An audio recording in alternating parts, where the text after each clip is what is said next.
श्री हरिदास, राधे राधे भक्तों। कैसे हैं आप सब? उम्मीद यही है कि आप सब भक्त गोपाल जी की कृपा से अच्छे होंगे, मस्त होंगे, स्वस्थ होंगे। दोस्तों, आज मैं आप सबके लिए लड्डू गोपाल जी और गैया की एक ऐसी दर्दनाक घटना लेकर आई हूँ दोस्तों, जिसे आप सुन कर के ना हैरान रह जाएँगे। तो चलिए जानते हैं आज की लड्डू गोपाल जी की ये नई सत्य लीला कथा। दोस्तों, लीला कथा शुरू करने से पहले अगर आप सब मेरे चैनल पर नए-नए आए हैं तो सब्सक्राइब करके वीडियो को लाइक, शेयर ज़रूर से करें। कमेंट बॉक्स में राधे राधे ज़रूर से लिखा करिए दोस्तों, क्योंकि राधा रानी की का जाप आप जितना करेंगे, जितना लिखेंगे ना, उतनी ही कृपा राधा रानी की आप सब पर बरसती रहेगी। तो दोस्तों, चलिए मैं आप सब के लिए जो लीला कथा लेकर आई हूँ शुरू करती हूँ। दोस्तों, आज की लीला कथा मुझे भेजी है दिल्ली के नांगलोई से सुमन नेगी जी ने। सुमन कहती हैं कि दीदी, मैं दिल्ली में रहती हूँ, लेकिन हमारे साथ जो घटना घटित हुई है वो हमारे ससुराल में घटित हुई है। तो उन्होंने बताया कि जब हम ससुराल में रहते थे, वो कहती हैं अभी तो मैं दिल्ली में रहती हूँ, लेकिन जब मैं अपने ससुराल यानी कि अपने गाँव में रहती थी, तो वो उस टाइम की घटना है। सुमन कहती हैं कि हमारे यहाँ पर दीदी लड्डू गोपाल जी नहीं थे। बहुत दिन से हम सोच रहे थे कि हम गोपाल जी की सेवा करें, क्योंकि वो कहती हैं कि हमारे यहाँ पे काफ़ी लोगों को हमने देखा था लड्डू गोपाल जी की सेवा करते, तो हमारा भी मन हुआ अचानक से कि हम भी गोपाल जी की सेवा करें। तो हमने भी सोचा कि ठीक है, हम ले आएँगे, क्योंकि हमारा जो परिवार है गाँव में, वहाँ पर उनके यहाँ सेवा होती है। तो बस यही सोचकर हम भी लड्डू गोपाल जी को लाने के लिए सोच लिए थे। तो वो कहती हैं कि लड्डू गोपाल जी को हम लोग ले आए। ले आने के बाद उनकी बहुत ही विधि-विधान से हमने प्राण प्रतिष्ठा कराई, और विधि-विधान से प्राण प्रतिष्ठा कराने के बाद हमने, जैसे हमारे घर में एक लल्ला पैदा होता है, जैसे हमारे घर में एक बेटा पैदा होता है, वैसी ही खुशियाँ हमने मनाई। हमने सोहर गवाया, ढोलक बजवाई, और पूरे गाँव में ऐसा लग रहा था कि बहुत ही खुशियों का माहौल था। हमने जो गुड़ और सोंठ का सठौरा बनता है, हम वो भी बँटवाए थे। उन्होंने कहा, और हमने एक-एक कटोरी दी थी, क्योंकि हमारे घर लाला आए हुए हैं। इतनी खुशी से उन्होंने कहा कि हमने पूरा प्राण प्रतिष्ठा करवाया। करवाने के बाद उन्होंने कहा कि दीदी, प्राण प्रतिष्ठा हो गई, सब अपने-अपने घर चले गए। हमें भी बहुत अच्छा लगा कि हमारे घर लाला आए हैं, और लाला की हम खूब सेवा भी करते थे। उसके बाद वो कहती हैं, लाला की सेवा करते थे, तो हमारे यहाँ लाला की सेवा में गाय के दूध की हम बहुत सारी ऐसी चीज़ें बनाते हैं, जो हम लड्डू गोपाल जी को अपने भोग लगाते हैं। तो उन्होंने कहा कि हम लड्डू गोपाल जी को भोग के लिए हमेशा हमने एक दूध वाले से, जो हमारे यहाँ ग्वाला था, उससे हमने दूध लगवाया हुआ था। तो वो कहती हैं कि दूध जो देने वाला जो था ना, उसने दूध देना बंद कर दिया। तो उसने बोला कि हमारे पास भैंस का दूध है, अगर आप चाहो तो आप ले सकते हो, गाय का दूध अब नहीं आ रहा है। क्योंकि उन्होंने बोला कि गाय अब बहुत ही रेयर हो चुका है, गाय दिखती ही नहीं है, और अगर आप गाय के बारे में अगर ढूँढोगे भी कहीं पे ना, तो आपको गाय भी नहीं मिलेगी। गोबर की तो बहुत बड़ी बात है। गाय के गोबर वगैरह तो मिलने, गाय का घी जो मिलावटी हो रहा है, दूध हाँ, जो पैकेट है थैलियों में मिलता है, वो भी बिल्कुल मिलावट होता है। अब वो कहती हैं सुमन जी कि ये सोचकर मुझे अच्छा नहीं लगा कि मेरे लड्डू गोपाल जी को क्या मैं भैंस का दूध पिलाऊँगी? नहीं, ऐसा नहीं हो सकता। हमारे गैया लड्डू गोपाल जी को चाहिए ही चाहिए, गैया का दूध ही। तो वो हमेशा वो कहती थी कि मैं कभी नमक वाले भोजन लड्डू गोपाल जी को नहीं खिलाती थी। हमेशा मैं उनको दूध से बनी हुई चीज़ें ही खिलाती थी, चाहे सुबह हो, चाहे शाम हो। उसके बाद उन्होंने कहा कि अब मुझे दूध की बहुत ज़्यादा ज़रूरत थी। उसके बाद वो कहती हैं कि हमारे लड्डू गोपाल जी को हमने नमक वाला खाना नहीं खिलाया, हमने रोटी, और उन्होंने कुछ बताया था दोस्तों, चूरमा बनाकर उन्होंने मेरे पास सामग्री भी भेजी थी कि दीदी, हमने ऐसा ही बनाया था। तो उन्होंने जो सामग्री भेजी थी, उन्होंने बताया कि दीदी, हमने इस तरह से हम उसमें गुड़ और आटे में कुछ दूध मिला मिक्स करके बनाते हैं लड्डू गोपाल जी के लिए। तो उन्होंने बोला कि दूध नहीं था, तो हमने उसमें पानी मिलाया था, तो इसलिए वो स्वाद नहीं लगता है। तो इसीलिए हमने अपने लड्डू गोपाल जी के लिए सोचा कि हम ऐसा क्या करें कि हमारे लड्डू गोपाल जी के पास दूध मिलने लगे।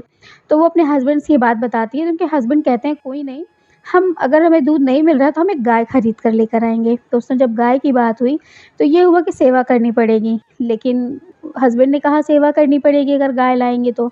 तो वो कहती हैं कि कोई बात नहीं, हम अपने गोपाल जी की सेवा करते हैं, तो हम अपने गैया की भी सेवा करेंगे। तो वो एक गैया लेकर आते हैं, कहीं से खरीदते हैं, जो बाहर से उन्हें शहर से लाना पड़ा था। तो उन्होंने एक जो टेम्पो वगैरह बुक करते हैं, बुक की उन्होंने, उसके बाद वो गाय को उन्हीं में बैठा कर के ले आते हैं दोस्तों। उनको उन्होंने कहा कि दीदी, एक गाय को लाना हमारे लिए कितना महँगा पड़ा था, ये सिर्फ़ हम ही जानते हैं। उसके बाद उन्होंने कहा, लेकिन हम अपने लड्डू गोपाल जी के भोग के पीछे कोई समझौता नहीं करना चाहते थे, इसलिए वो लेकर आते हैं। गाय आती हैं, गाय को भी उन्होंने अच्छे से टीका किया, उन्होंने माला पहनाया। माला पहनाने के बाद उन्होंने बहुत ही सुंदर-सुंदर घंटियाँ बाँधी, उनके पूँछ में भी घंटियाँ बाँधी, उनके पैरों में भी घंटियाँ बाँधी। उसके बाद उन्होंने कहा कि हमारे यहाँ एक छोटा-सा बाहर एक छप्पर सा पड़ा हुआ है, शेड लगा हुआ है, हमने उसी के नीचे अपनी गैया को बाँध दिया।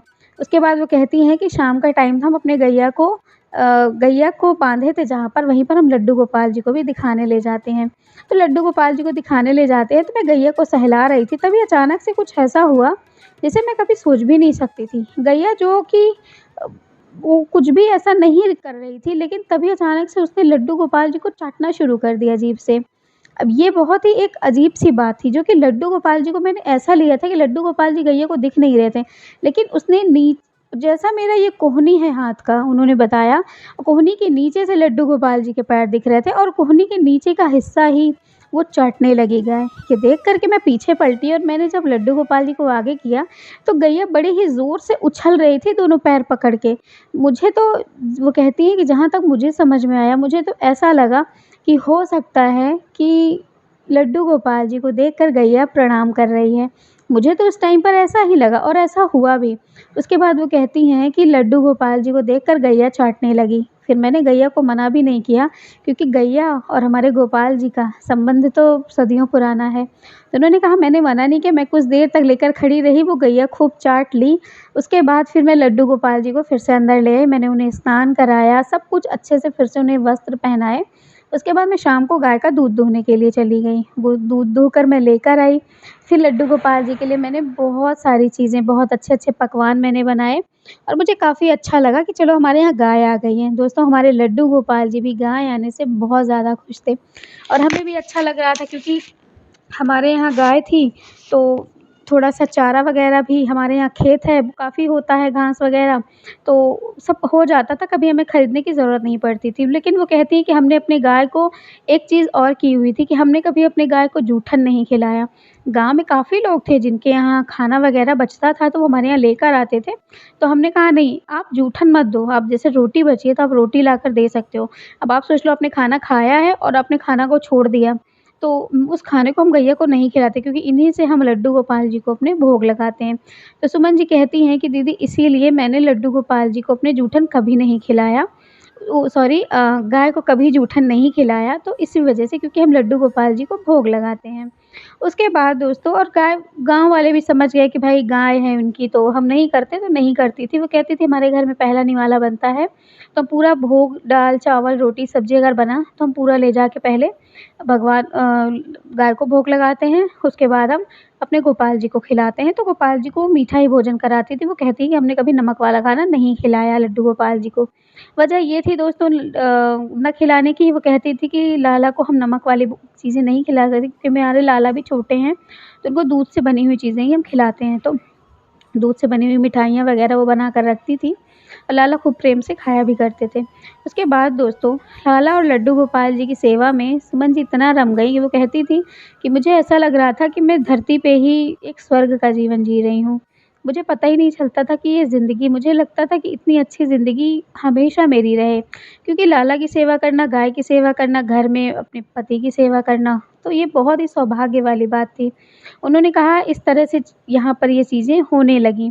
उसके बाद फिर वो कहती हैं कि दीदी, ज़िंदगी में कहते हैं ना कि खुशियाँ हर दिन नहीं रहती, लेकिन हमारे जीवन में एक ऐसा तूफ़ान आने वाला था, जिसे हम और हमारे पति और शायद हमारे लड्डू गोपाल जी भी नहीं जानते थे। या शायद वो जानते थे, लेकिन उन्होंने हमें कभी इस चीज़ का आगाह नहीं किया। उन्होंने कहा कि दीदी, हमारे यहाँ हमारे पति की अचानक से हो गई थी तबीयत ख़राब। उनकी तबीयत ख़राब हो गई थी, क्योंकि हमारी जब शादी नहीं हुई थी, तब वो बहुत ज़्यादा, मतलब सिगरेट वग़ैरह पिया करते थे, गुटखा खाते थे बहुत ज़्यादा। शादी मेरी जब हुई, तो उन्होंने ये सब चीज़ें छोड़ दी थी, तम्बाकू वग़ैरह खूब खाते थे। लेकिन कहते हैं ना कि उसका असर तो होता ही है। हमने भले बंद कर दिया, लेकिन चीज़ें खाए हैं, तो कभी न कभी वो तो मिलेगा ही उसका फल। तो इसी की वजह से मेरे हस्बैंड की हो गई तबीयत बहुत ज़्यादा ख़राब। उसके बाद दोस्तों, तबीयत बहुत ज़्यादा ख़राब हो गई। अब हमें उनको लेकर जाना था हॉस्पिटल। हॉस्पिटल के लिए दोस्तों, उन्होंने बोला कि हमें जाना पड़ा दिल्ली। दिल्ली जाना पड़ा। अब उन्होंने कहा कि हमारी गैया ऐसे पड़ी रही और हमारे लड्डू गोपाल जी भी ऐसे पड़े रहे। वो कहती हैं कि हमने अपनी गाय और हमने लड्डू गोपाल जी को सोचा कि पड़ोस में एक आंटी रहती हैं, मतलब वो जानती हैं उनको, तो उन्होंने बोला कि हम, मतलब कह रही थी कि उनकी तबीयत ज़्यादा ख़राब है, तो उनके कोई रिलेशन में भी कोई नहीं है। उन्होंने बोला कि उनके जो मतलब हस्बैंड हैं वो सिर्फ़ एक ही भाई थे, 2 बहनें थी, 2 बहनों में से दोनों बाहर रहती थी, उनका भी कोई पता नहीं था। और उन्होंने कहा हमारा कोई परिवार नहीं था, तो बस इसीलिए कुछ पड़ोसी थे जो परिवार जैसे थे। तो उन्होंने सोच लिया था कि हम जाएँगे तो हम लड्डू गोपाल जी और गैया को उन्हीं के सहारे छोड़कर जाएँगे, क्योंकि हॉस्पिटल में तो उन्हें ले नहीं जा सकती थी। और ऐसा हुआ भी दोस्तों, वो वहाँ पर लेकर के जाती हैं, लड्डू गोपाल जी को अपने दे देती हैं और वो दिल्ली चली जाती हैं। दिल्ली जाती हैं दोस्तों, वो अपने हस्बैंड को एडमिट करवाती हैं क्योंकि उनकी तबीयत बहुत ख़राब हो गई थी। उसके बाद ऑपरेशन वग़ैरह होता है तो पता चलता है उनके पेट से बहुत ज़्यादा गुटखा वग़ैरह निकलता है, क्योंकि एक आप कह लीजिए कि बहुत ज़्यादा मलबा, आप कह लीजिए कि इतना भरा हुआ था। उनकी तबीयत इसलिए बहुत ज़्यादा ख़राब थी। तो वहाँ से वो आते हैं। आने के बाद दोस्तों, वो आते हैं वहाँ से, ठीक रहते हैं, मतलब ठीक हो जाते हैं, महीने लग जाते हैं उनको वहाँ पर। तो सरकारी हॉस्पिटल में वो थे एडमिट, एम्स है वहाँ पर, तो उन्होंने बोला कि वहाँ पर हमें महीनों लगते थे, मैं ऐसे ही बाहर पड़ी रहती थी अस्पताल के बाहर, हमारा नंबर बहुत समय में आया तो लगा, तो फिर उसके बाद आज हम जो है जाकर के हमारे हस्बैंड ठीक हुए, फिर वो गाँव में फिर से वापस आई तो उनके लड्डू गोपाल जी की तो भाई सेवा तो हो ही रही थी, गाय की भी सेवा हो रही थी, लेकिन जब वो लौट कर आईं तो देखी कि उनकी गाय एक लावारिस की तरह हो गई थी। गाय जो गंदगी थी जगह-जगह की, घूम-घूम कर खा रही थी और जूठन खा रही थी, ऐसी चीज़ें हो रही थी। तो उन्होंने बोला कि हमने आपको कहा था कि आप ध्यान रखना, लेकिन आपने, तो उन्होंने कहा कि हमारे पास और भी काम है, हम इतना नहीं ध्यान रख पाएँगे। अब आप जैसा थोड़ी नहीं है कि हम सारा दिन लड्डू गोपाल और गैया में ही लगे रहें, हमारे पास और भी काम है। ये सुनकर फिर उन्होंने कुछ नहीं बोला, उन्होंने धन्यवाद कहा कि चलिए ठीक है, आपने इतना दिन तो हमारे गाय और हमारे गोपाल जी को सँभाला, कोई बात नहीं, अब आप हमें हमारी लड्डू गोपाल जी को दे दीजिए, हम आ गए हैं। उसके बाद दोस्तों, लड्डू गोपाल जी को वो लेकर आती, अपने घर की सफाई करती हैं, फिर से लड्डू गोपाल जी के जैसे कि पहले वो लड्डू गोपाल जी को रखती थीं, वैसे ही वो रखने लगीं। गाय को भी वो ले आईं, अच्छे से उन्होंने नहलाया गाय को, फिर से उन्होंने टीका किया, फिर से फूल चढ़ाया, उसके बाद उन्होंने जो घंटी बाँधी थी उन्होंने, वो किसी तरह से खुल गई थी, तो उन्होंने दूसरी घंटी वग़ैरह जो था उनके पास उन्होंने बाँधा। बाँधने के बाद वो फिर से लड्डू गोपाल जी की सेवा और गैया की सेवा और अपने हस्बैंड की भी सेवा करने लगीं।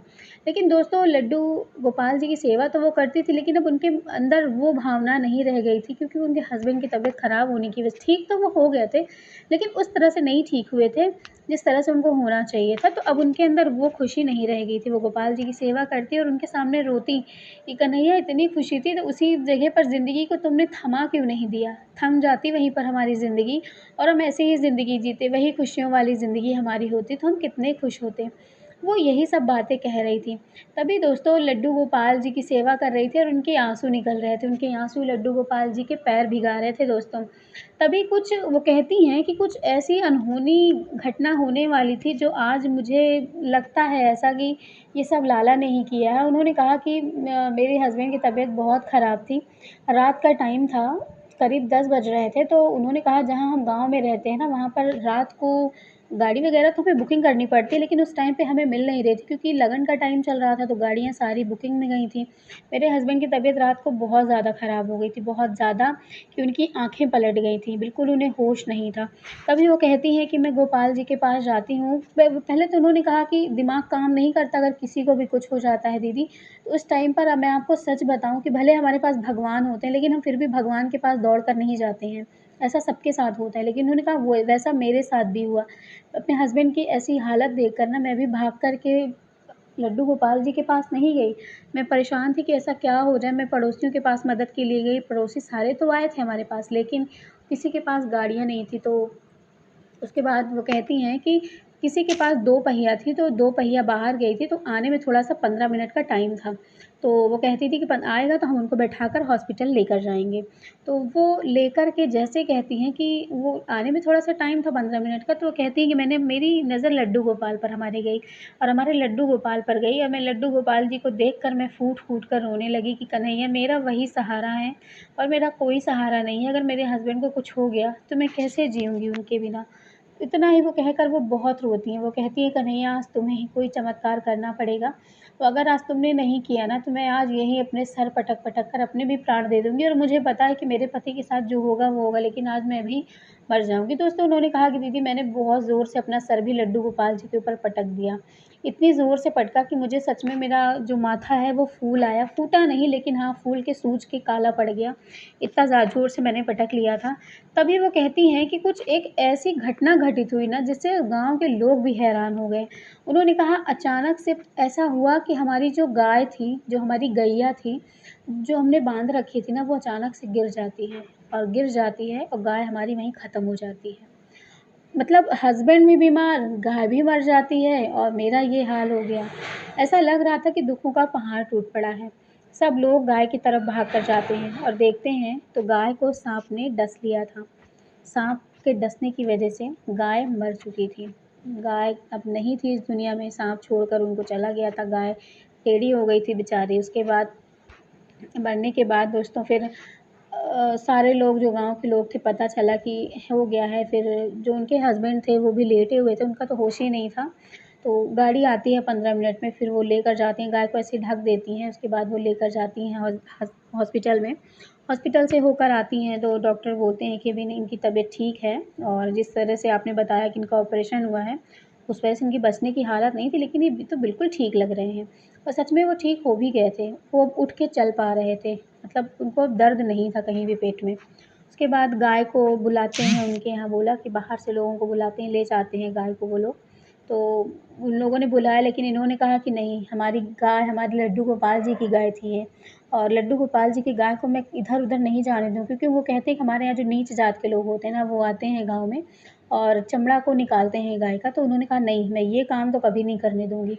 उन्होंने कहा कि मैं जैसे ही विधि-विधान से एक इंसान के कब्र खोद करके जो दफ़न करते हैं दोस्तों उन्हें, खोद करके दफ़नाते हैं, वैसे ही उन्होंने गैया के लिए मिट्टी में खुदवाया, खेतों के पास अपने, और गैया को दफ़न करवाया। जैसे ही विधि-विधान से जो भी करवाते हैं उन्होंने करवाया ताकि गैया को मुक्ति मिल सके। उसके बाद उनके हस्बैंड को अब आराम मिल चुका था। दोस्तों लड्डू गोपाल जी के आगे उन्होंने हाथ जोड़कर यही कहा था कि मेरे हस्बैंड को ठीक कर दीजिए वरना मुझे कुछ भी हो जाएगा। लेकिन उसी दिन मेरी गैया को कुछ हो गया।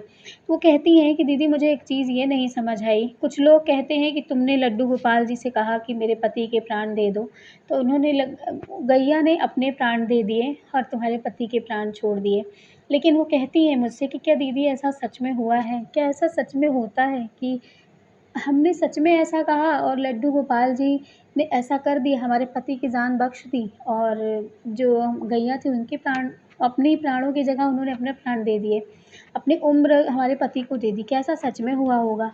उन्होंने कहा मैंने बहुत सारे पंडितों से पूछा, कुछ हाँ कहते हैं, कुछ किसी किसी को पता ही नहीं होता, कुछ कहते हैं कि परमात्मा जाने, गाँव वाले कहते हैं कि ऐसा ही हुआ है, लेकिन मेरा मन नहीं मानता ऐसा। लेकिन वो कहती हैं कि कभी-कभी मन ना मानते हुए मानने पर मजबूर हो जाता है कि हाँ, ऐसा हुआ है। अगर ऐसा नहीं होता, तो कैसे हमारे जो पति हैं, कैसे वो ठीक हो जाते? वो कहती हैं कि दीदी आज उस दिन का दिन है और आज का दिन है। आज से 5 साल पहले की ये बात है। उन्होंने कहा कि तब से लेकर के आज तक मेरे पति को एक छींक तक नहीं आती है। इतनी बड़ी हादसा, इतना बड़ा ऑपरेशन होने के बाद उन्हें कुछ कोई भी प्रॉब्लम नहीं होती है। वो बिल्कुल ठीक-ठाक हैं। और उसके बाद वो कहती हैं कि जब ऐसा हादसा हो गया तो हम लोग अपना गाँव का घर छोड़कर शहर दिल्ली में चले, क्योंकि हम जहाँ पर दिल्ली में दवाइयाँ वग़ैरह करा रहे थे वहाँ पर अच्छे, मतलब एक भले व्यक्ति मिल गए थे। तो उन्होंने काम वग़ैरह हस्बैंड को बताया तो हस्बैंड हमारे करते हैं और आज भी हम रहते हैं वहाँ पर और रहते हैं, अच्छे से रूम लेकर रहते हैं। बच्चे भी हैं, हमारे बच्चे भी हो गए उसके बाद, बच्चे भी रहते, लेकिन आज समझ में यही बात नहीं आती कि ऐसा क्यों हुआ? हमारी गाय माता जो इतनी अच्छी थी वो, उनको साँप ने डस लिया। साँप ने ही क्यों डसा? क्या ये डसना ज़रूरी था? क्या वो पल पहले जैसे नहीं आ सकते जितना मैं जितना खुश रहती थी? शायद मुझे ही मेरी खुशियों की नज़र लग गई। तो दोस्तों जब उन्होंने मुझे ऐसी बात कही तो मैं तो बड़ा ही दुखी हूँ, मुझे दुःख इस बात का हुआ कि गाय माता चली गईं।